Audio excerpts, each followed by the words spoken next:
देखिए, बचत उत्सव जो है बहुत ही सही समय सरकार ने लागू किया है। आज से नवरात्रि के पर्व शुरू हो रहे हैं, सारे त्यौहार का समय है। तो जनरली सभी घरों में जो खर्च का समय होता है ये त्योहारों का ही होता है। जब हम कोई नई चीज़ लेते हैं, कोई गाड़ी ले रहा है तो कोई टीवी ले रहा है तो कोई वॉशिंग मशीन ले रहा है, और हर चीज़ पे सरकार ने छूट दी है। जो जीएसटी के रेट है वो ड्रास्टिकली कम किए हैं। मतलब जो 28 और 18% के आइटम थे, आज वो 5% में है, निल में है। तो आज सरकार ने ये उत्सव के रूप में जो स्टार्ट की है प्रक्रिया, इसमें से हर किसी को बचत हो रही है।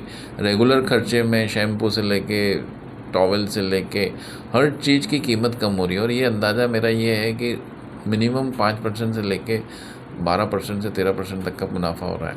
हाँ, ज़्यादातर बड़े व्यापारियों के पास तो काफ़ी सारे चार्टर्ड अकाउंटेंट्स और कंसल्टेंट्स होते हैं, जो कि 3 सितंबर से, जब से सरकार ने काउंसिल में डिसीजन लिया, तब से तैयारी करके बैठ गए हैं।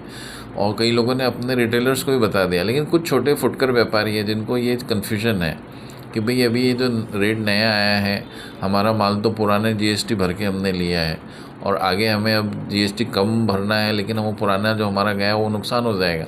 तो ऐसा नहीं है। वो जो आईटीसी है, जो आपने माल पे ख़रीदा है, वो माल पे जो भी आपने रेट हो, मान लीजिए 18%, 12%, जो भी आइटम आपकी है, और आज वो 5% या निल इसमें है, तो आपका जो टैक्स का डिफरेंस है वो कम हो जाएगा। मतलब आपको पहले का जो टैक्स है वो हो सकता है थोड़ा वर्किंग कैपिटल आपका बढ़ जाए, लेकिन आने वाले समय में वो एडजस्ट होकर मिल जाएगा।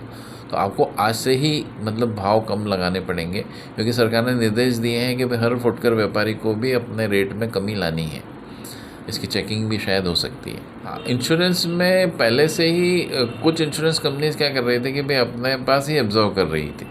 तो इंश्योरेंस का जो रेट है सरकार को टैक्स दे रही थी, फिर उनको आईटीसी मिलती है। आईटीसी मतलब जो सामने वाले जो खर्चा कर रही है इंश्योरेंस कंपनी, जो अपने जीएसटी की सर्विसेज लेके जो सर्विस पे खर्चा कर रही है, तो उसमें जो आईटीसी मिलता था वो एडजस्ट करने के बाद इंश्योरेंस आपसे कलेक्ट कर रही थी। मतलब कंज्यूमर से 4.5% से लेके अलग अलग रेट से इंश्योरेंस कंपनीज कलेक्ट कर रही थी, जो कि अब सरकार ने सीधे सीधे उसमें छूट दे दी है। तो आपको हेल्थ इंश्योरेंस के प्रीमियम सीधे आपके जो टैक्स रेट है वो ख़त्म हो गया है। प्लस जो लाइफ इंश्योरेंस एलआईसी थी वो 4.5% अब नहीं लेगी यहाँ से।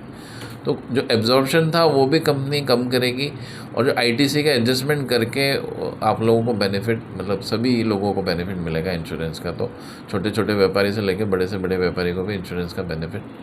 अगर मैं वन लाइनर कहूँ तो रोज़मर्रा की ज़िंदगी आसान हो गई, खर्च कम हुए, घर का भार कम हो गया। धन्यवाद। मेरा नाम पंकज सोमैया, चार्टर्ड अकाउंटेंट।